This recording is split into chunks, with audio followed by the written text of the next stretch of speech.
Let's go to the hotline. We are joined by PB from the SEC Network, brought to you by Blue Delta Jeans. Peter, good morning, buddy. Leave the rich behind for good. I need a little Robert O'Keefe in my life. Thank you. I'm up here in New York City. We're getting ready to do some radio here up at the Seaport area. I'm like, I'm hearing all this music, but I haven't heard any. I needed my Texas roots to come back. So thank you for my my walk-up song there. We got you, buddy. We got you, man. Hey, let's start off with A&M for a moment before we go around the SEC. And, the big news this week, which isn't, I'd say, big news because we were expected it, but Connor Wigman being named the starter. When you see what he did last year and considering there should be some growth in year two with a new offense, what's A&M's ceiling in your eyes this year? Yeah, the ceiling, the ceiling is 11 wins. In my mind. Like, the ceiling is not out of the realm of possibility. Can they be a college football playoff team? LSU has questions. Alabama has questions.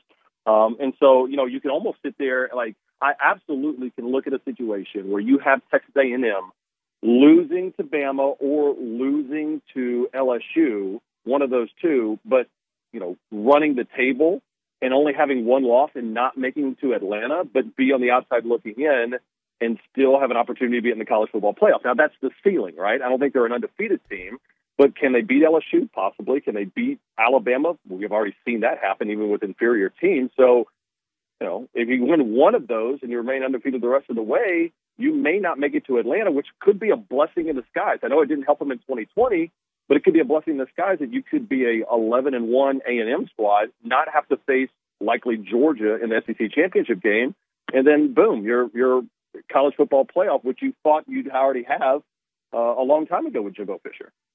Talking to Peter Burns here on TexAgs Radio. Let's talk LSU for a minute because they do have their questions. Well, hold on. You didn't push back on that. Like, is that like you feel like that cannot happen?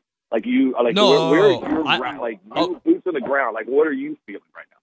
Do I think this team's got the talent and the coaching staff to get them to 11-1? I absolutely do.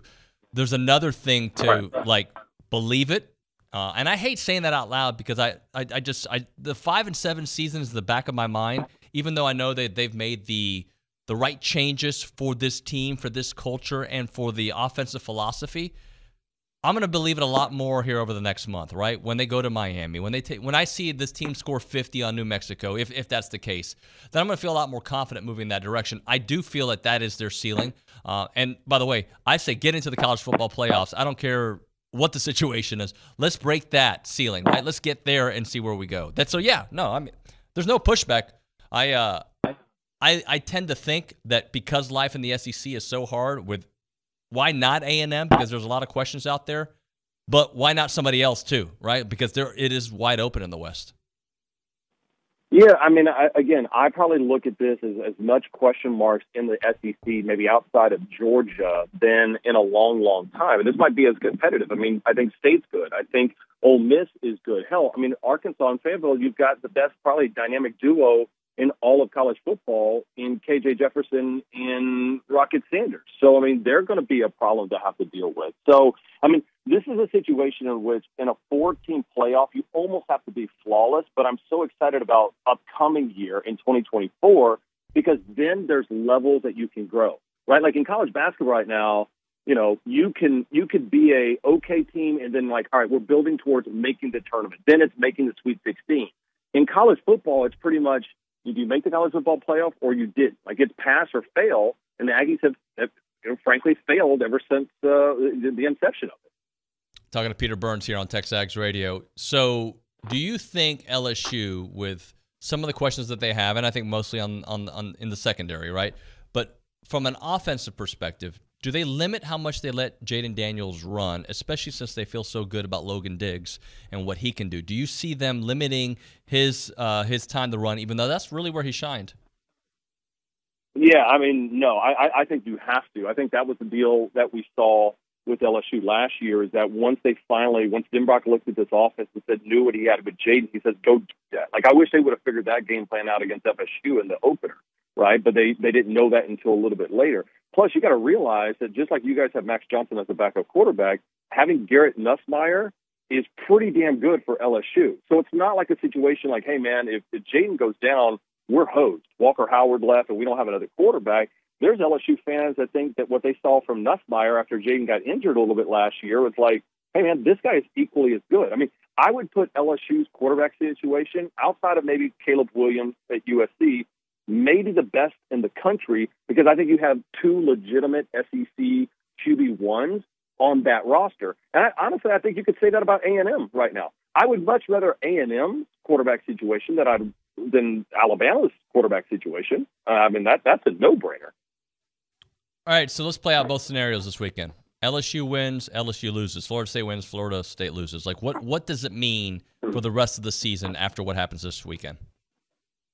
Yeah, I mean, I think it's like having a mulligan in your pocket, right? It's like going to a golf tournament and knowing that, hey, if you screw up, you still get a do-over. Because I think Florida State's pretty good. I don't think they're as good as everybody's making them out to be. But I don't think they're fraudulent like 2018 Miami was. Like, that team was well overhyped, and LSU punched them in the mouth. So, I mean, this is a situation where you could see LSU, as long as if the loss was a close loss, it really doesn't hurt them as long as FSU plays well. That's why all these teams like to play these monster matchups right at the beginning, because at least you have an opportunity to build the rest of the season as opposed to playing some patsy and you don't really know what the hell do you have. So I still think LSU offensively is being slept on.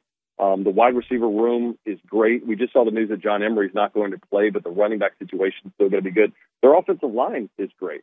And even though they're not going to have Mason Smith in that game, I still don't think it matters. I think LSU's defensive line might be as good, if not better, than Alabama and Georgia's, and maybe one of the top in the country. PB, Nick Saban, a lot of people not liking the whole depth chart thing and the quarterback thing. I think of it as just that it's still a TBD there, man. Like, we may not know that quarterback situation until after the Texas game. What's your take on the whole thing? Yeah, I mean, I think that if nobody, Saban was great at talking about make me play you, like be so good in practice that I cannot play anyone else, and no one has stepped up. And so if Simpson hasn't stepped up, if Buckner hasn't stepped up, then you just say, we're going to roll with Jalen Milroe. It's not going to be great, but we're going to figure it out, because at worst case scenario, I remember Gene Chizik telling us this at SEC Network when he worked with us. He's like, if I have to choose between a pocket passing quarterback and a dual threat quarterback, and the pocket passer isn't the greatest person ever, I'm going to take the dual threat quarterback because your game plan is so much different. And so to me, you roll out Jalen Milroe, you hope that he develops as a passer, and if not, then you kind of make a change. But to me, I think it's Milroe's team. And we saw that, right? With Jake Coker, we didn't know he was going to be the starter until early in the season, or first couple of games, and they end up winning a title. They were great with Blake Sims when he was kind of a last-second guy. So, I mean, I'm afraid of Alabama this year. If for no other reason, they're going to go back to the same old-school Alabama, which is we're just going to run the ball until you want to just tap out and quit.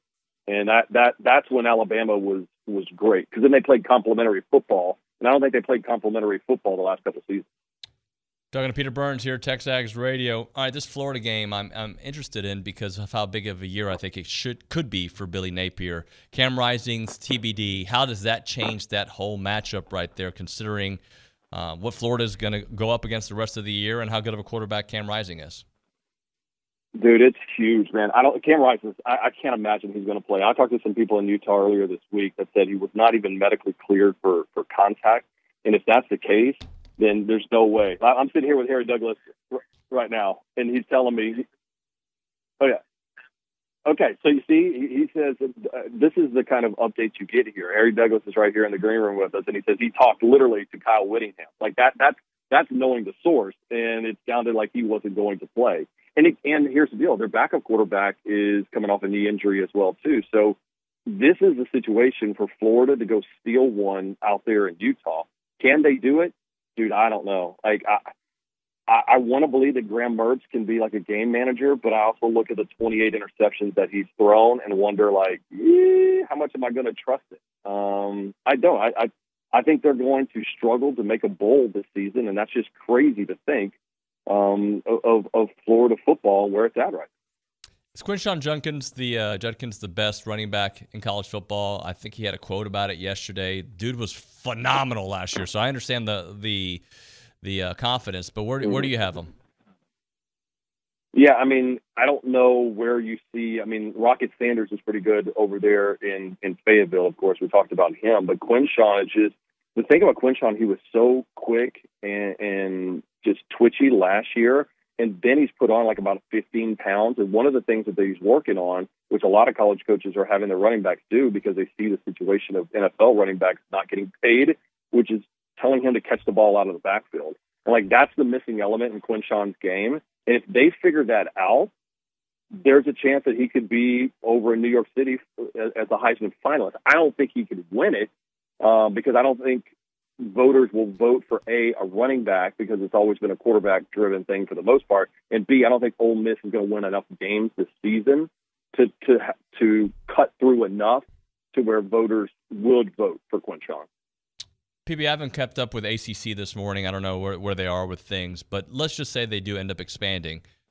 What does that mean for Florida State? Do you think they're still going to try to find a way out when they can find a way out, or does that keep them there a little bit more quiet for the at least couple years? Yeah, I mean, I think what's interesting is that you look at it was Florida State, North Carolina State, and Clemson all voted against adding those two teams. And to me, that tells me when the strongest brands of that conference don't want to add anyone else, that means that they almost in a weird way want the conference to fail.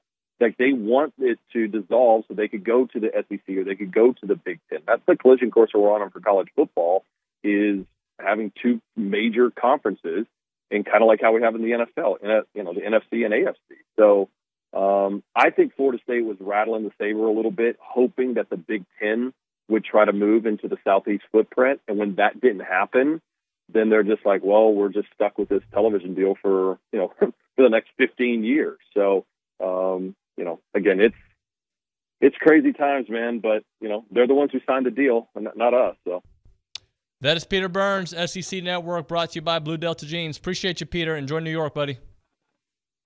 See you, buddy. Later.